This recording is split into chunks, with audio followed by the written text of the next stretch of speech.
예, 4월 18일입니다. 오늘은 기법에 대한 오해를 하나 이야기를 하고, 종목 추천은 할지 안 할지 모르겠는데, 한번 보고, 그래야겠습니다. 이거는 맞을까 싶기도 해요. 지금 삼성전자 같은 경우에 200일선, 120일선, 60일선들이 이제 정배열 형태들을 보이고 있는데, 여기서 여러분들 오해를 하면 안 되는 게, 정배열이면 사면 돈 번다, 이래 하면 안 된다고. 그게 아니란 말이야. 이게 큰 오해라고. 또 이야기 하나 해볼까. 쌍바닥이면 두 번째 바닥에서 사면은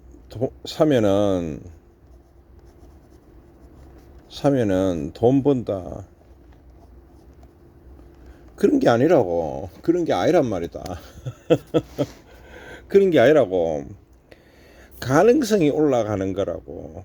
실제로 정별이 됐다가 주식은 올라가면 다 정별되죠. 정별 안 되는 게 어딨노. 다시 역별이 될 때도 있는 거라. 또 주식의 바닥일 때는 역별이 형성되고 나서 정별을 되는 겁니다. 그럼 역별에서 사면 안 되겠네, 그 논리에 의하면. 그렇잖아요.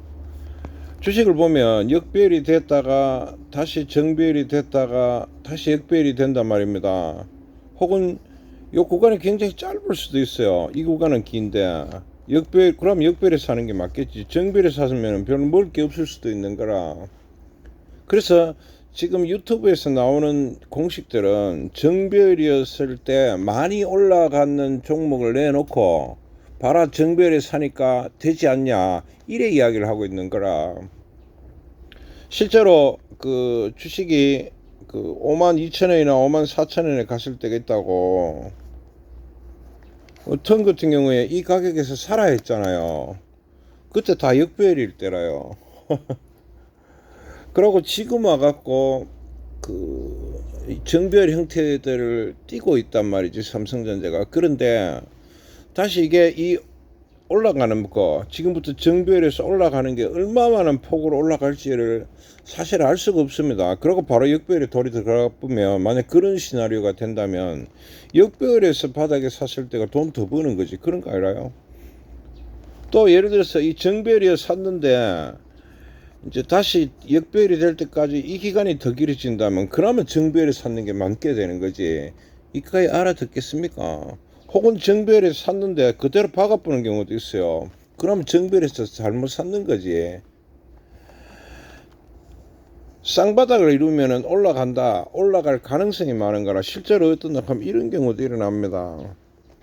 쌍바닥을 이루고 갖다 박아보는 게라. 그리고 세 번째 바닥을 형성하는 경우도 있습니다. 그러면 쌍바닥이 틀린 거잖아. 쌍바닥일 때 올라가는 경우가 반 이상이 된다는 어떤 그가 있기 때문에 이야기를 자꾸 하는 거지, 쌍바닥에 사면은 돈을 번다, 그건 오해라고. 그러니까 여러분들이 조심해야 되는 오해가 그런 것들이라고. 그래서 제가 작년부터 계속 말씀드렸던 것이, 어떤 상황에서 사면은 무조건 돈을 버는 기법은 없다라고 말씀을 자꾸 드리는 거라. 역별에서도 살 수 있고 정별이 됐는데 팔 수도 있고 그런 겁니다. 또는 어떤 종목에서 정별이 형성되고 나서 사는 종목도 있고, 그게 내용에 따라 조금씩 달라져야 된다 하는 그런 이야기를 제가 드리고 싶었던 겁니다. 아시겠어요? 그래서 여러분들이요, 그래서 정별, 역별이 있을 때, 어떤 경우는 역별에 사야 되고 어떤 경우는 정별에서도 안 사야 되는 경우도 있단 말이에요. 기법은 그래 발전을 해야 되는 거지. 정별에 사면 돈을 번다, 그래 하면 안 되고, 마찬가지로 쌍바닥에 사면은 된다가 아니고, 어떤 쌍바닥에서는 사야 되고 어떤 쌍바닥에서는 안 사야 된다는 거로 기법이 나아가야 된다, 이 말이라. 이제 내 말 좀 알아들으시겠죠? 삼성전자는 지금 같은 경우에 정별을 형성했기 때문에 힘이 굉장히 좋습니다. 그러면은 사면은 장기적으로 봤을 때 올라갈 가능성이 높은 겁니다. 다르게 가면 내일 올라간다가 아니고, 그래 받아들이면 안 돼. 나는 쌍바닥에 샀는데 왜 주식은 안 올라가노? 언제 올라갈지 모르지. 그리고 이 쌍바닥을 형성했던 그 지점들이 또 올라갈 확률들은 높습니다. 올라간다가 아니고. 근데 어떤 종목은 안 올라가요. 영원히 이 쌍바닥으로 돌아오지 않는 종목들도 많습니다. 아시겠어요? 그 기법에 대한 오해를 있다 하는 걸 하나 아셔두시고, 처음에 알아둬야 되는 거는 역별보다 정별에 사는 게 나아. 쌍바닥에 사면은 올라갈 확률이 높아. 이래 일단은 공부를 해야 되는 거야. 그러고 나서 역배열일 때도 살 수도 있고 팔 수도 있어야 되고, 정배열일 때도 살 수도 있고 팔 수도 있는 장에 대해서 그 스킬을 더 진화를 시켜야 된다 이 말이다. 또 그 다음에 쌍바닥일 때도 그 사는 그래프가 있고 안 사는 그래프가 있다 이 말이다. 그렇게 이야기하는 그 뭐지 유튜브는 저는 본 적이 없거든. 쌍바닥일 때는 사면 된다, 정배열이면 사면 된다, 혹은 역배열이면 사면 된다, 이런 되지도 않은 소리들이 많더라. 여러분들이요, 배웠는 기법을 진화를 시키시라. 진화 아시겠어요? 그래서 정배열일 때 살 수 있거나 혹은 팔 수 있는